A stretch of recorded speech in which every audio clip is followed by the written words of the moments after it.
Hey there, it's Matt.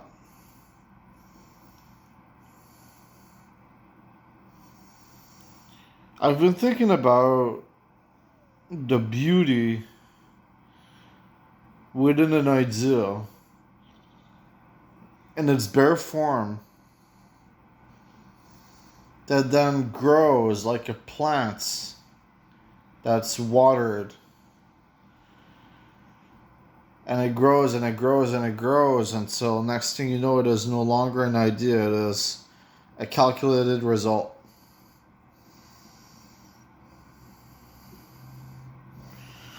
One can be something that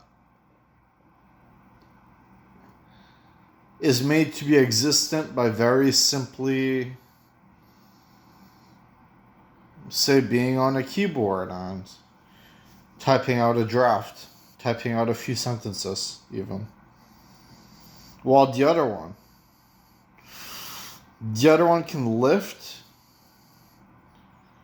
and change and strengthen and further society, just like our own personal selves. Now, there's a lot of things that are fascinating about this ideal. That's where starting. I could very well go through some of them.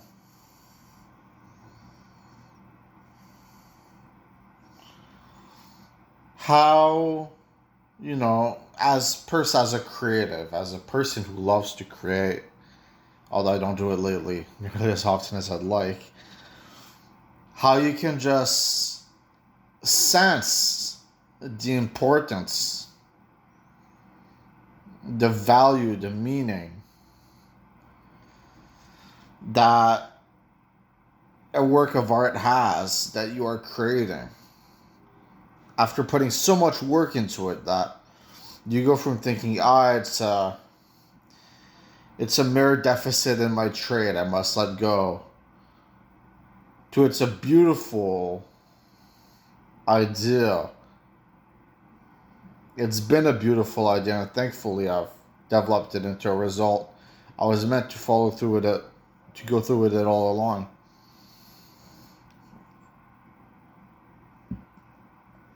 Oftentimes it's just that moment, that soul moment, where it goes from being in development to being in completion. Whether it be to just finish a melody, or to just find the right twist and turn within a story. Now, as a person who's dealt with depression, who's dealt with depressive tendencies,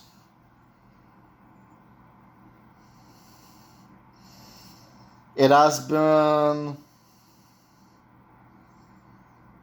saddening for me to see my state of mind in the past few weeks. Yet somehow, I associate my eventual lift from depression into sanity with these very ideas. See, we're all playing a game, and throughout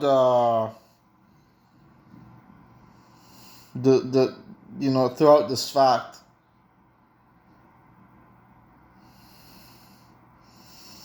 we have to either break the reality that is set before us to push ourselves through it, or to conquer the puzzle in front of us, or to simply outthink the problem in front of you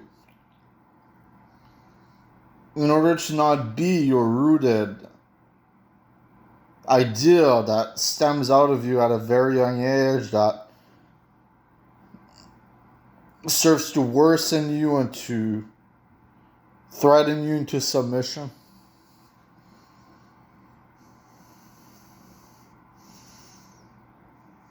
To surpass this notion is the key, is the goal for a lot of people. Yet they don't really realize it because it's hard to. You still need like some kind of boost. You need some kind of happiness, you know? So as a direct result, so many people will fall down depression's lane and just give up.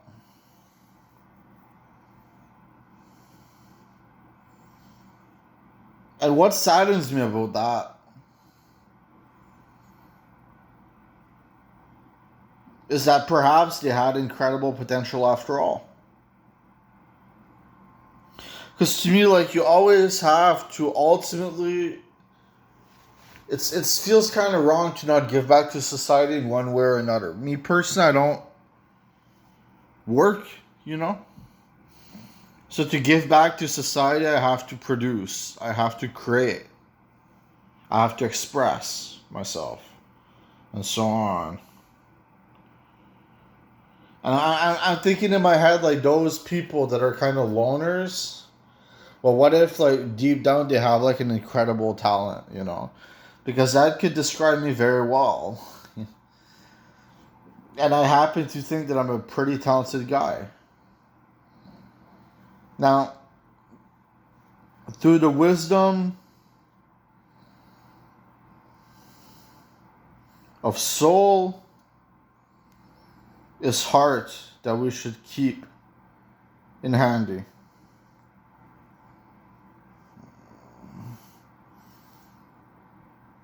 The benevolence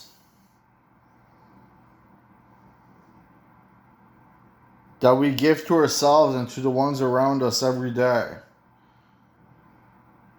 The benevolence that we hold so dearly.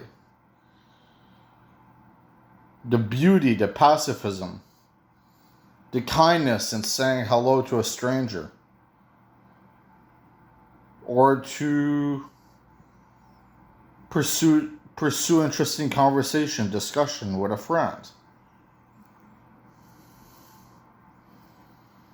These are all things that accommodate us. And what's fascinating to me is that there is a conundrum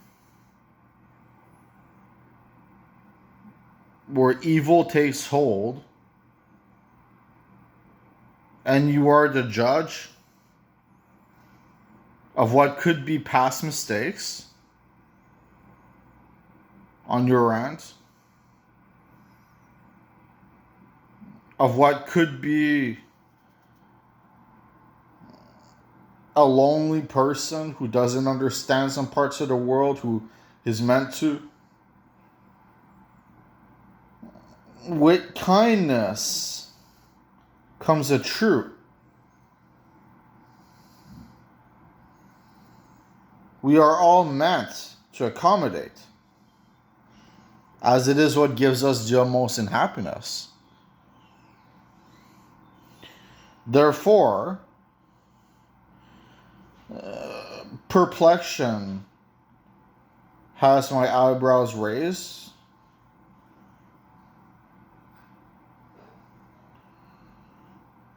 As we are not always what we seek. So, you know, to those loners and stoners and so on, that are just looking to make an ends meet, so they pick up on a craft and then they get a bit better at it, and then they realize maybe there was a fruitive passion within it all along, my pursuit. I ask them to keep on going. I do.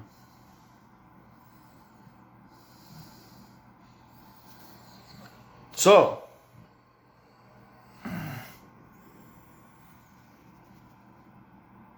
The moment in time has come nearer, yet I have nothing to show for it. This is my compromise. To record a YouTube video, to speak my mind maybe a bit more poetically than the usual. And to make one thing very clear, we are all indoctrinated in our hatred. To be rebellious can be a grand sport, to some a beautiful achievement.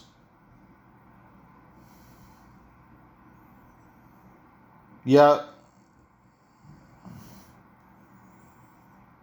our indoctrination is a clear fault within our nation and our world.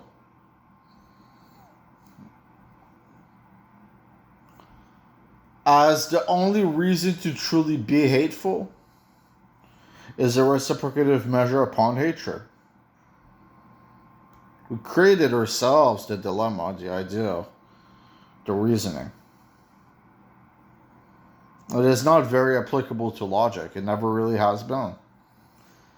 Sure, you can argue such as a lot of emotion, but I don't really agree with that. I think happiness, hope, understanding, these are all things that fuel us to our greatest moments. These are all things that lead us to our greener pastures. So, to conclude,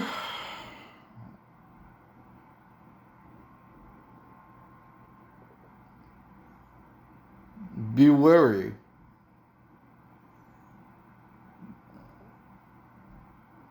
of being a bully, because it can backfire in so many ways in comparison to the very little it gives. Goodbye.